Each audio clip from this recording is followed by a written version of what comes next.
come on late, but they have wonderful value, and somehow money being tied to difficulty or the death side of this seems apropos for sure.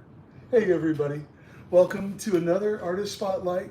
I'm so proud of this artist's work that's gone on in this class. I want you to introduce yourself. Can I have you hold this up and say your name? Okay.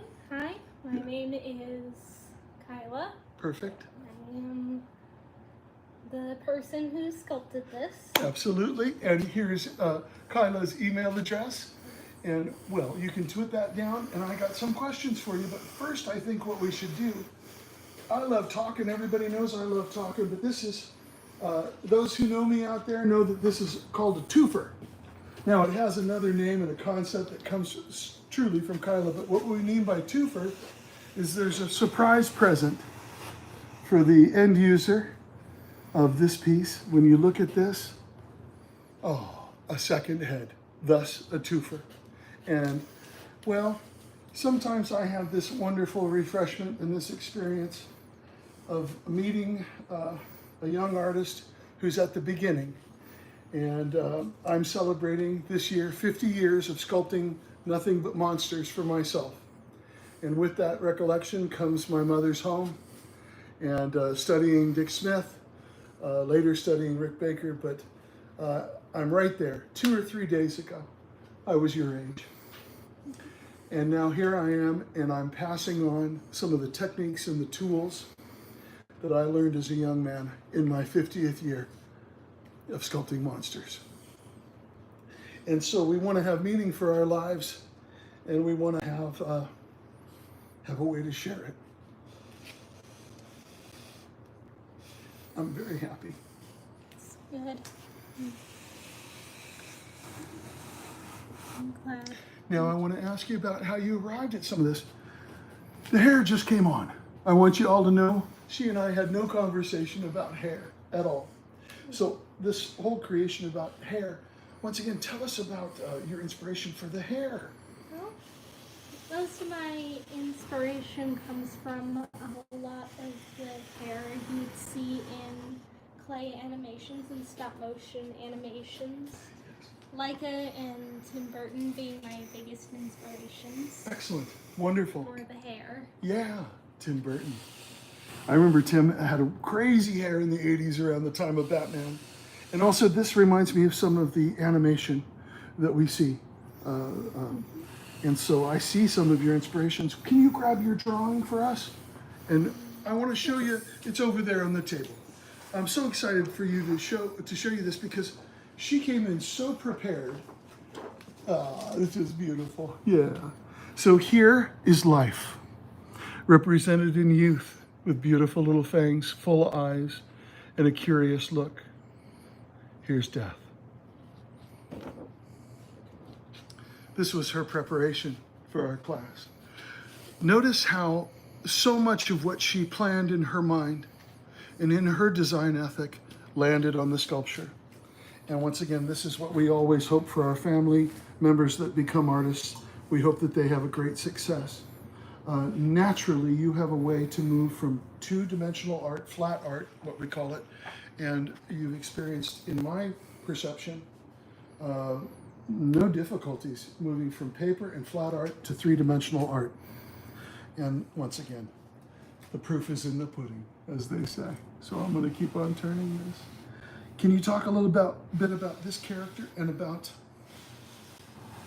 well, let me ask you, what was difficult? Is there anything that was difficult to find on this? I think for the most part, the things that gave me the most difficulty were life's horns and Horns? Okay. horns and just trying to figure out the shape and the technique of making them. But I eventually got the hang of it. Yes, you did. Yes, you did. Lots of help from you. Well, I thank you. We did have a little conversation about hair. And is that dental tool around? Is it over there, the gold tool? I'd love to show the audience that, if we've got it. Thank you guys for looking. If you find it, great. Here's a wonderful tool that Kyla used to create hair. There it is. You guys will recognize this tool from Grandma and Grandpa's house. That's for picking your teeth. It's also one of the greatest furring and hair technique tools that there is. Love that. I don't even know what it's called, but you took it and you started here on the nose, and she started just doing little short drafts that represented kitty-like or cat-like short hair.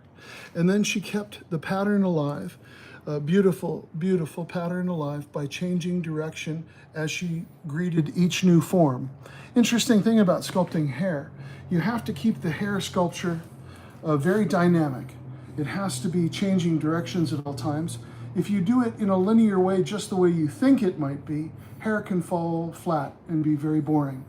But needless to say, after a few minutes, starting off the nose and finding the direction, she started to relax and then greet each feature and give it its own furring and its own direction. That's what keeps it interesting and results in what we have here. Now, always with this class, she's going to continue to sculpt, finesse it into oblivion, and there will be a time where you say it's done. And when it's done, I hope that you mold it. Maybe do some different paint variations. And once again, this would be amazing to paint, I believe, because of the potential of dry brush work as well. You lay down a base coat on the hair or on the fine fur here. You can kick that fur up and give it a little character by sweetening it with a little dry brushing. A little dark initially, and then a lighter complementary color will catch the hair pattern and ignite that. That's a possibility for you. Also, I want to mention the mixed media here. I think these are sculpted buttons, but she found a chain here. That's beautiful. And I'm going to show her and talk to her about undercuts. For those of you in the industry, you know that we have to sculpt behind everything, behind hair and what have you, to make it moldable. Unless you're scanning, then that's another story. But for mold making, we have to go through this sculpture and get rid of undercuts so it can be pulled out of the mold. We talked about that. Anyways, I'm going to turn it back this way to Death. And even though he looks happy, for me, he's cursed because it's death. And, well, it just works for me. I love it. I love it. Thank you so much. It was a pleasure to work with you. We're all going to follow you, and we're going to see what you do in the future. And, well, we can't wait to see what you do in the future. Bravo. Thank you Bravo. so much. Thank you. Yeah. And thank you, everybody. Adam's going to hang out with this sculpture, and I'm just going to turn for a little bit, and we're just going to hang out with the sculpt. Yay. Let you just hang there.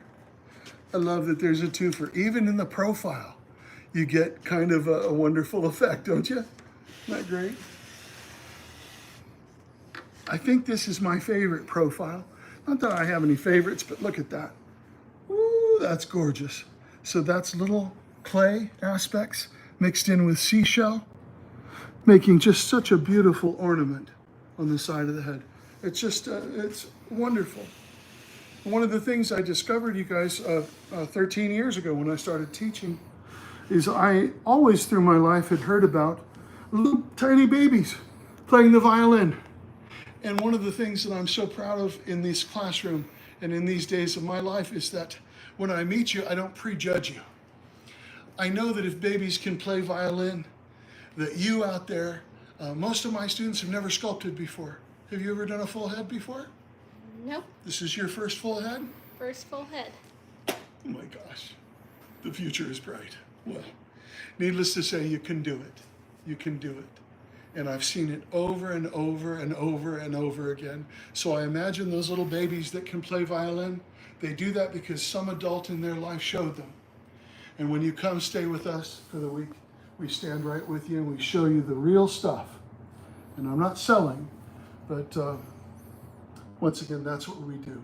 We want to give you the real juice, the real tools, the real methods. And once again, I maybe showed her 3 or 4 things, and look what happened. Beautiful. Thank you again. We appreciate you. Everybody, we're going to be back with yet another artist spotlight, and I want you to stay with us. Please hang out for another 30 or 40 minutes, and I'm going to be back with something very special to show you another artist spotlight for today, Friday. Thank you, and we'll be back in just about 20. Thank you.